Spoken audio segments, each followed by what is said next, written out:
বাংলাদেশের সাথে ভারতের উত্তেজনাপূর্ণ সম্পর্কের অবসান চায় রাশিয়া। সোমবার ঢাকার নিযুক্ত রাশিয়ান রাষ্ট্রদূত আলেকজান্ডার খোজিন বলেন, এই সম্পর্কের বরফ গলাতে তারা কোনো মধ্যস্থতা করতে চায় না। আর ঘোষিত সময় বাংলাদেশে নির্বাচন হবে বলেও আশাবাদী রাশিয়া। রাষ্ট্রদূত জানান, নির্বাচন পর্যবেক্ষণে তারা কোনো আমন্ত্রণ পায়নি। জানাচ্ছেন সুফিয়ান ফারাবি।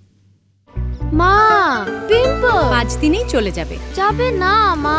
যাক, নিমের 5 অংশের পাওয়ারে 5 দিনেই দূর হবে পিম্পল।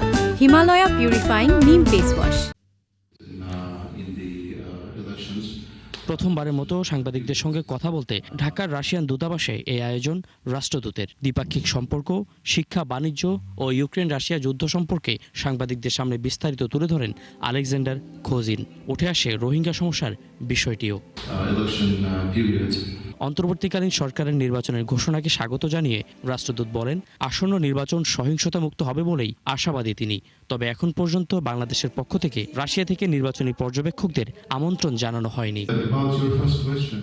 অন্তর্বর্তীকালীন সরকারের পক্ষ থেকে নির্বাচনের ঘোষণাকে আমরা স্বাগত জানাই। আশা করছি নির্বাচনটি সহিংসতা মুক্ত এবং সুশৃঙ্খলভাবে হবে। তবে পর্যবেক্ষক পাঠানোর বিষয়ে নির্বাচন কমিশন থেকে এখন পর্যন্ত আনুষ্ঠানিকভাবে আমাদের আমন্ত্রণ জানানো হয়নি। তবে সময় এখনো শেষ হয়ে যায়নি। পাঠাতে চাইলে যে কোনো সময় পাঠাতে পারেন।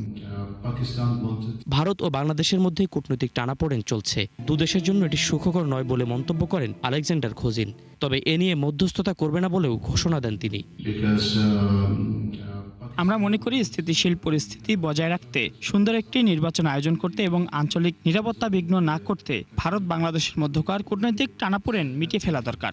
তবে রাশিয়ার পক্ষ থেকে কোনো উদ্যোগ নেওয়া হবে কিনা এ প্রশ্নের উত্তরে আমাদের মন্তব্য স্পষ্ট। ভারত এবং বাংলাদেশ রাশিয়ার বিশ্বস্ত বন্ধু, কিন্তু আমরা কারো অভ্যন্তরীণ বিষয়ে হস্তক্ষেপ করি না, যেমনটি পাকিস্তান ও ভারতের সঙ্গে কাশ্মীর ইস্যুতে করিনি।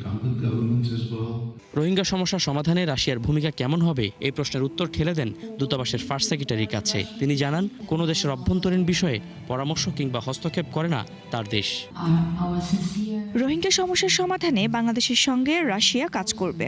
তবে মিয়ানমার এবং বাংলাদেশের মধ্যকার বিষয় এটি। আমরা দ্বিপাক্ষিক আলোচনাকে স্বাগত জানাই। রাশিয়া এখানেও হস্তক্ষেপ করতে চায় না। সুফিয়ান ফারাবি, ৭১, ঢাকা।